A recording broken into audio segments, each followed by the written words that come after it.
ایک مرد قلندر مرد درویش سیدی سرکار معین الدین حسن چشتی غریب نواز کے اس ہند میں رہتے ہیں، ظاہر سی بات ہے کہ ان کی سیرت ہم سب کے لیے ایک بہت بڑا مشعل راہ ہے، بہت بڑا نمونہ عمل ہے۔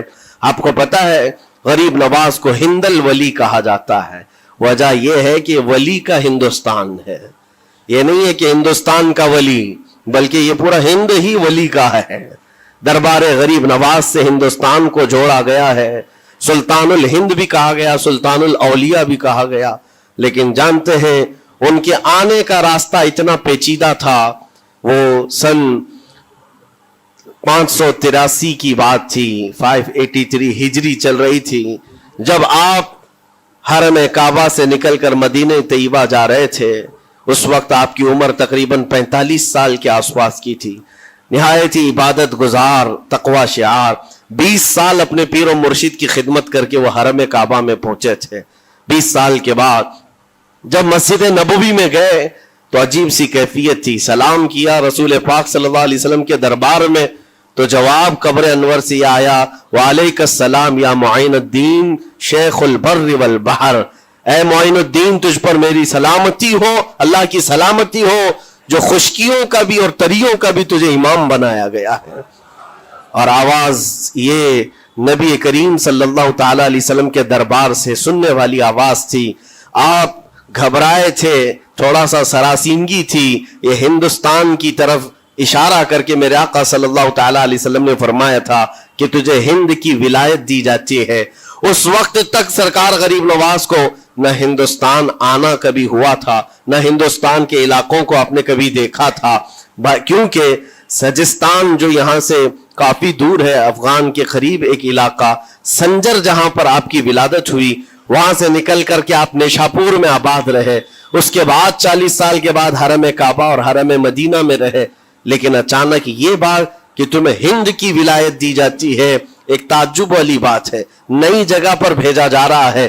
آپ دوبارہ شام میں نبی پاک صلی اللہ علیہ وسلم کے دربار میں حاضر ہوئے اور سلام پیش کرنے کے بعد، کیونکہ یہ خوشی کی بات تو سب کے لیے تھی کہ ہندوستان کو اللہ تعالیٰ ایک عظیم ولی بھیج رہا ہے، لیکن جس کو بھیجا جا رہا ہے وہ بے قرار تھا، بے چین تھا، کیونکہ نہ راستے پتہ ہے، نہ ملک کے حالات معلوم ہے۔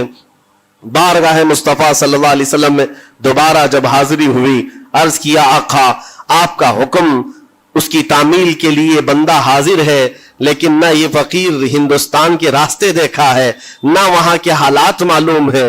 حضور پاک صلی اللہ تعالی علیہ وسلم کے دربار میں یہ اپنی بپتا سنا رہے تھے، داستان غم سنا رہے تھے، غنودگی طاری آ گئی، یعنی نیند سی کیفیت آ گئی، اور بارگاہ رسول صلی اللہ علیہ وسلم میں ایک دیوار پر ٹیک لگا کر جیسے ہی آپ کی آنکھیں بند ہوئی، رسول کریم صلی اللہ علیہ وسلم تشریف لائے اور اشارہ فرما کر پورے ہندوستان کے نقشے آپ کے سامنے کھول کر رکھ دیے، اور پھر غریب نواز کو یہ بتایا بھی کس جگہ سے تمہیں سفر کرنا ہے، کیسے تمہیں جانا ہے اور کہاں تمہارا مسکن ہوگا۔ سرکار غریب نواز فرماتے ہیں اس ایک خواب میں میں نے رسول کریم صلی اللہ تعالی علیہ وسلم کے ہاتھ میں اجمیر کے پہاڑ بھی دیکھ لیے، وہاں کے قلعے بھی دیکھ لیے تھے جو موجود تھے، اور اس کے بعد پھر کس بات کا خوف ہے، کس بات کا ڈر ہے؟ جنہوں نے راستے بتائے ہیں وہ ہادی رسول، وہ ہادی عالم ہے، نبی پاک صلی اللہ علیہ وسلم آئے ہیں پوری کائنات کو راستہ دکھانے کے لیے، اور جنہوں نے غریب نواز کو ہند کا راستہ بتایا ہو، پھر ڈر کس بات کا؟ جب آپ بیدار ہوتے ہیں تو اپنے ساتھ 40 قطب اس اولیاء کرام کی جماعت لے کر مدینہ طیبہ سے سفر کے لیے نکلے تھے۔ میرے عزیزو، اب بات یہاں آتی ہے، اسی لیے مدینہ طیبہ سے یہ پورا پلان ہوا ہے، مدینہ طیبہ سے بھیجا گیا ہے، مدینہ طیبہ سے پلیسمنٹ ہوا ہے، اسی وجہ سے آج تک تاریخ غریب نواز کو عطائے رسول کہتی ہے۔ عطائے رسول ہے، رسول اللہ کی عطا ہے، ہندوستان والوں کے لیے خاص عطا ہے میرے آقا صلی اللہ علیہ وسلم کی۔ جب وہ سفر کے لیے نکلے، سن 83 سے چلے تھے، تو یہاں ہندوستان پہنچتے پہنچتے آپ کو 87 یعنی 4 سال کا عرصہ لگ گیا تھا۔ 4 سال کے عرصے کے بعد آپ پہنچے۔ میرے عزیزوں، نہ پلینوں کا سفر، نہ جہازوں کا سفر کہ اڑ کر کے ادھر سے ادھر آ گئے. وہ تو پیدل قافلہ نکلا تھا, درویشوں کا قافلہ تھا, اور وہاں مدینہ طیبہ سے نکل کر بغداد پہنچے. بغداد میں اولیاء کاملین کی صحبت پائی, وہاں سے پھر نیشاپور, پھر اس کے بعد ہرات, اور افغان کے علاقے ہوتے ہوئے لاہور پہنچے. لاہور میں سرکار داتا گنج بخش عالم رحمت اللہ تعالی علیہ کے دربار میں چلہ کشی فرمائی. وہاں سے دلی پہنچے. یہاں یہ پورا جو راستہ ہے 4 سال کا میرے عزیز و تاریخ میں ہے. سرکار غریب نواز جس راستے سے چلتے جاتے تھے, جو کافر یا مشرک بھی دیکھتا وہ دائرہ اسلام میں داخل ہو جاتا نا. نور الہی, نور وحدت کا ٹکڑا آپ کی جبین اقدس پر ایسا چمکتا تھا کہ لوگ جو آتے وہ پھر آپ کی صحبت سے دور کوئی جاتا نہیں تھا. دلی میں جہاں آپ آئے, یہ ایک عجیب اتفاق ہے, اس وقت کھانڈے راؤ ایک بڑا راجا تھا, اس کا قلعہ تھا, اس کے سامنے ہی آپ نے پڑاؤ ڈال لیا. سرکار غریب نواز رضی اللہ تعالیٰ عنہ کی یہ داستان, یہ تاریخ, وہاں پر آپ نے اپنا پڑاؤ ڈال لیا. اور ان بت پرستوں کے لیے ایک بڑا پیچیدہ مسئلہ تھا کہ ایک درویش آیا ہے. ایک بات میں آپ کو بتاؤں, یہ جو تعصب آج پھیلا ہوا, یہ زہر پھیلا ہوا, یہ آج کا نہیں ہے, یہ باپ داداؤں کے پشت میں بھی ان کے موجود رہا ہے. اسلام اور مسلمانوں کے خلاف زہر مشرکین کے دلوں میں یہ بہت پرانی چیز ہے, نئی نہیں ہے, بہت پرانی چیز ہے. تعصب دلوں کے اندر کڑھن رکھنا اور کبھی ایکسپٹ نہ کرنا, یہ سرکار غریب نواز جس دن ہند میں قدم رکھ رہے اسی دن سے آپ نے اس کو فیس کیا ہے, اسی دن سے آپ نے اس کو دیکھا ہے. اور وہاں پر کھانڈے راؤ کی جماعت نے بہت کوششیں کی کہ یہ دلی میں داخل ہوا, یہیں سے ان کو ختم کر دیا جائے, نکال دیا جائے. لیکن عجیب اتفاق یہ ہے کہ یہ جو جماعت آئی تھی سرکار غریب نواز کے ساتھ, نہ ان کے ہاتھوں میں تلوار ہے, نہ بھالے ہیں, نہ چاقو ہے, نہ چھری ہے. یہ تو گدڑیاں پہنی ہوئی درویشوں کی جماعت تھی, گدڑیاں پہنی ہوئی درویشوں کی جماعت جو جھولے میں سوکھی روٹی رکھتے تھے اور پانی میں بھگو کر کھا لیا کرتے تھے. ان کے پاس نہ کوئی ہتھیار ہے, نہ کوئی سامان ہے, ہر سامان جنگ ہے. ان کو نکالا جائے تو کس بات سے نکالا جائے, ہمت بھی نہ ہوتی تھی. یہاں تک کہ جو آپ کو وہاں سے جانے کی بات کرنے کے لیے آتا تھا, تھوڑی دیر محفل میں بیٹھتا اور کھڑا رہتا اور کلمہ پڑھ کر پھر مشرف با اسلام ہو جاتا. دلی کے اندر ایک دن کے اندر 1000 لوگ اسلام میں داخل ہوئے تھے. سرکار غریب نواز رضی اللہ تعالیٰ عنہ نے تلوار سے اسلام میں داخل نہیں کیا ہے, نہ ہی کسی کو ڈرا دھمکا کر کے. وہ سوکھی روٹی کھانے والے کس بات سے ڈراتے لوگوں کو؟ ان کے پاس کون سا ایٹم بم تھا؟ یہاں موجود جو راجے مہاراجے تھے ان کے پاس فوج بھی تھے, ہاتھی بھی تھے, گھوڑے بھی تھے, سب کچھ تھا.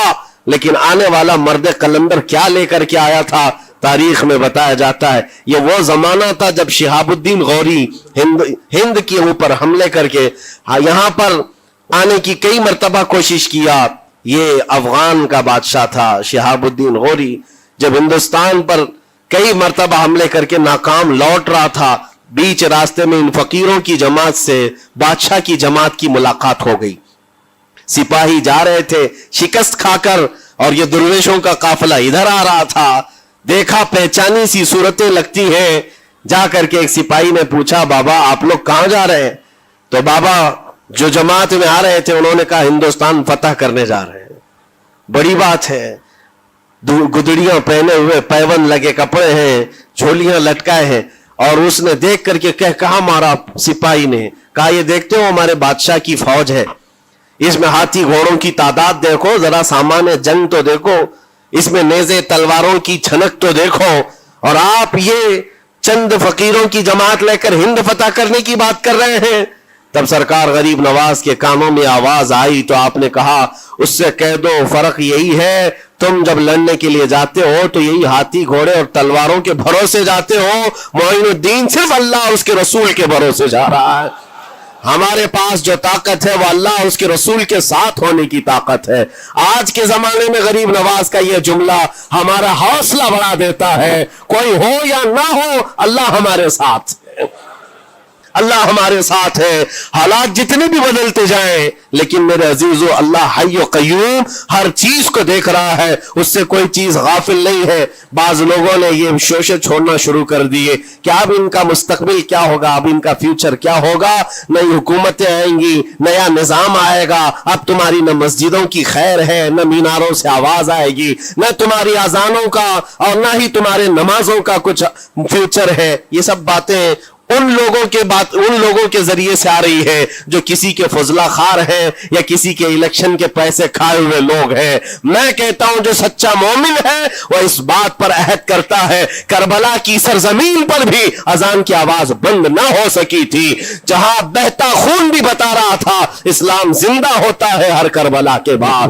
آج بھی حالات اگر ہمارے موافق نہیں ہے تو میرے عزیزوں نسلوں میں کوئی تو آئے گا جو صلاح الدین بن کر کے ابھرے گا, نسلوں میں کوئی تو آئے گا جو غریب نواز کا غلام بن کر معین الدین بن کر کے نکلے گا. اس لیے کہ حالات ہر وقت ایک طرح کے نہیں ہوتے. ہم نے تاریخ دیکھی ہے اور رب تعالیٰ کا قانون ہے, کبھی بادشاہوں کو فقیر بنا دیتا ہے اور کبھی فقیروں کو بادشاہ کا منصب عطا کر دیتا ہے.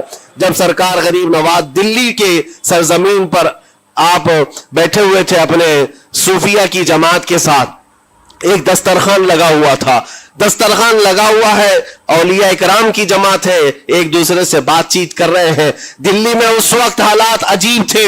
ایک چھوٹا سا لڑکا جس کی عمر 13 یا 14 سال کی رہی ہوگی, وہ اپنے ہاتھ میں کھٹوری اور ایک تیر اور ترکش لے کر کے سامنے سے جا رہا تھا. اولیاء کی نظر اس پر پڑی, سرکار غریب نواز نے نظر اٹھا کر دیکھی, اور سامنے سے مجمع سے جانے والے بچے بہت سارے ہوتے ہیں, کوئی آیا گیا, لیکن غریب نواز نے نظر اٹھا کر دیکھا اور پھر صوفیہ کی جماعت سے کہا کہ دیکھنا یہ کل دلی کا بادشاہ بن کر کے نکلے گا, ہندوستان کی پوری سلطنت اس کے پاس ہوگی. تاریخ میں موجود ہے غریب نواز کی زبان سے نکلا ہوا یہ جملہ. وہ لڑکا کوئی اور نہیں تھا, سلطان شمس الدین التمش, جو ہندوستان کا طاقتور بادشاہ بن کر کے نکلا تھا. ہاں, وہ جس کو چاہے نواز دے اور جس کو چاہے اٹھا دے. عزیزان گرامی وقار, ہمارے امتحان کی گھڑی چل رہی ہے. ہمارے حالات ابھی یعنی بیک کی طرف اگر جا رہے ہیں تو اس کا مطلب یہ نہیں ہے کہ ختم ہو گئے. ہم یہ دیکھتے رہیں گے اور رب تعالیٰ کی مدد کا انتظار بھی کریں گے. ہمارے ساتھ جو کچھ بھی ظلم ہو یا ناانصافی ہو, ہر ایک چیز کے لیے ہم اتنا ہی کہتے ہیں یہ وقت بھی گزر جائے گا, رات ہمیشہ نہیں ہوتی, صبح کا اجالا ضرور آئے گا, صبح کا اجالا آئے گا. عزیزان گرامی وقار, سرکار غریب نواز رضی اللہ تعالیٰ عنہ کا وہ جملہ یاد رکھو, ہم اللہ اور اس کے رسول کے بھروسے جیتے ہیں, اللہ اور اس کے رسول کے بھروسے جیتے ہیں. طاقتیں, قوتیں یا تخت و تاج ہمارے مخالف ہو جائے تو یہ نئی بات نہیں ہے, اسلام کے ساتھ یہ ہر بار ہوتا رہا ہے, اس سے پہلے بھی ہوا ہے. حالات ہمارے مخالف رہے. اولیاء کاملین کی جماعتیں دیکھیے, اہل بیت اطہار, رسول اللہ کی آل, اتنے میں آپ کو شہادت کے واقعات اگر بتا دوں, آپ کو تو صرف ایک کربلا معلوم ہوگا, ایک کربلا سنا ہوگا کثرت سے, لیکن جانتے ہو رسول اللہ کی آل میں سے کئی ایسے صاحبزادے ہیں جن کو جیلوں میں ایک سال نہیں 7 سال 8 سال تک بند رکھا گیا. امام موسیٰ کاظم رضی اللہ تعالیٰ عنہ کو 7 سال تک جیل میں رکھا, زنجیروں سے باندھا اور زہر دے کر کے ان کو شہید کیا گیا ہے. حضرت امام محمد بن حسن عسکری 20 سال تک جیل میں کاٹے ہیں. یہ رسول اللہ کے گھر والوں کی بات کر رہا ہوں. سیدنا زید شہید جن کو سولی پر چڑھا دیا گیا تھا, یہ امام حسن مجتبی کی اولاد میں سے ہے. یہ سارے خونی داستانیں یہاں اسلام کی تاریخ میں موجود ہے. جب اسلام اس وقت نہیں رکا تو اب کیا خاک رکے گا؟ اسلام اب نہیں رکنا ہے, قیامت تک اس کی حفاظت اللہ کریم فرمائے گا, اللہ کریم فرمائے گا. ہم جیسے آئیں گے اور چلے جائیں گے, لیکن اسلام کو پھلنا پھولنا ہے, یہ پھلتا پھولتا ہی رہے گا انشاءاللہ. آپ کی ذمہ داری اتنی ہے, آپ کی اتنی ذمہ داری ہے, حالات دیکھ کر کے بچوں کو یہ نہ کہنا کہ بیٹا آپ جیسے حالات چل رہے ہیں ویسے ہی چلتے رہو. نہیں, اپنے بیٹوں کو یہ ترغیب دینا کہ بیٹا آج ہم امتحان کی گھڑی میں ہیں, کل اگر اللہ نے حالات اچھے کر دیے تو یاد رکھنا جس جگہ بت کدے بنے ہماری مسجدوں کو توڑ کر انشاءاللہ وہاں سے اذان کی آواز پھر سے گونجے گی. اذان کی آواز آئے، یہ بچوں کو نصیحت ہونی چاہیے۔ ہماری تاریخ مٹانے سے مٹتی نہیں ہے، ایک دور آئے گا پھر جب اللہ کریم چاہے تو یہ تاریخ کھل کر کے لوگوں کے سامنے آئے۔ ہم کسی پر ظلم کرنے کی اجازت ہرگز نہیں دیتے، اور ساتھ ہی اسلام یہ بھی کہتا ہے ظلم ہو جائے تو سہنے کی اجازت بھی نہیں ہے۔ آپ کو حق بات بول کر جانا ہے، حق بات پہنچا کر کے جانا ہے۔ بولنے میں کیا ہے، ہماری زبان کاٹی جائے گی، ہماری گردن ماری جائے گی، لیکن حق بات کی حفاظت نسلوں تک منتقل کرنا اللہ کریم کی طرف سے ایک بہت بڑا انعام ہے، اس کا بہت بڑا انعام ہے۔ یہ تو ہم کر ہی سکتے ہیں، ہماری نسلوں کو یہ بات بتائیں گے انشاءاللہ العزیز۔ یہ غریب نواز کا ہندوستان کل بھی تھا، آج بھی، اور ہمیشہ رہے گا انشاءاللہ۔ سرکار غریب نواز کا پھیلایا ہوا یہ چراغ کبھی پھونک کے پھونکوں سے بجھایا تو نہیں بجھایا جا سکتا۔ آپ دلی کی سرزمین سے جب اجمیر معلیٰ پہنچے تھے، یہ تقریباً 7 مہینے کا سفر تھا غالباً۔ اس سفر کے دوران کئی ہزار لوگ اسلام میں داخل ہوئے تھے، اور آپ کو اس کے بعد کی تاریخی حالات معلوم ہے۔ جادوگروں نے مقابلہ کیا، راجوں مہاراجوں نے، بادشاہوں نے مقابلہ کیا، اور فوج نے مقابلہ کیا، نہ جانے کتنے لوگ۔ ایک بار تو ایسا ہوا کہ انا ساگر کی اس پہاڑی پر آپ ذکر میں مشغول تھے، راجے نے کئی مرتبہ یہ سوچا کہ ان کو مار کر کے یا کسی طرح سے بھگائیں، لیکن جب نہیں ہوا تو راجہ سے کسی نے کہا یہ منتر والا کوئی فقیر ہے، اس کا توڑ منتر والے سے ہی ہوگا۔ تو اس وقت جو بہت بڑا ان کا ایک منتر جاپ کرنے والا پجاری تھا، اس وقت اس تاریخ میں اس کا نام رام دیو بتایا گیا ہے، یہ والا نہیں ہے، اس زمانے کا تھا۔ اور اس کو راجہ نے جا کر کہا، وہ کبھی کسی سے مقابلے کے لیے آیا نہیں تھا، اس نے حامی بھر لی کہ ہاں ٹھیک ہے، میں جاؤں گا، دیکھتا ہوں کون فقیر آیا ہے ہماری اس دھرتی پر، اور میں جاپ کروں گا، اگر جادو ہے تو جادو سے میں کاٹ دوں گا۔ اس نے تقریباً اپنے ساتھ 400 یا 500 پجاریوں کو لیا، اور جب وہ آیا تو سرکار غریب نواز کے ساتھ 2 خادم تھے، آپ کے ساتھ صرف 2 خادم بیٹھے ہوئے تھے۔ کہا کہ حضور بہت بڑا مسئلہ ہے، پجاریوں کا جادو ہم پر حملہ آور ہے، ان کا جادوگر حملہ آور ہے، اور مقابلے کے لیے وہ لوگ میدان کے قریب آ چکے، پہاڑ کے نیچے ہیں، آپ اپنے چلہ گاہ سے اٹھتے ہیں جہاں پر آپ عبادت کر رہے تھے۔ کہا ٹھیک ہے ہم جاتے ہیں، اور اس کے بعد سرکار غریب نواز نے کہلا بھیجا اپنے خادم سے، کہو کہ وہ اپنا منتر پڑھیں، ہم اپنا منتر پڑھیں، وہ اپنا منتر پڑھیں جو بھی ان کے جادو کا ہے۔ اب جب وہ پنڈت نے، پجاری نے دیکھے بغیر اپنے سارے پجاریوں سے کہا کہ جیسے ہی وہ درویش آئے گا، وہ فقیر آئے گا، ہمارا یہ منتر ہے، یہ پڑھنا، وہ آگ میں بھسم ہو جائے گا، دنیا دیکھے گی۔ سبوں نے کہا ٹھیک ہے، لیکن ابھی کسی نے دیکھا نہیں تھا، لیکن جیسے ہی وہ اپنی جھوپڑی سے یہ مرد قلندر جلوہ رسول لے کر کے نکلا تھا، جمال رسول لے کر نکلا تھا، بیٹا ہے کس کا؟ حسن و حسین کا بیٹا ہے، فاطمہ زہرا کا بیٹا ہے۔ جیسے ہی باہر آئے، وہ منتر جو سکھایا گیا تھا سب کے قریب قریب آئے، 400 لوگوں نے وہ غریب نواز کی پیشانی کو دیکھ کر منتر پڑھنا شروع کیا، اور منتر کیا تھا؟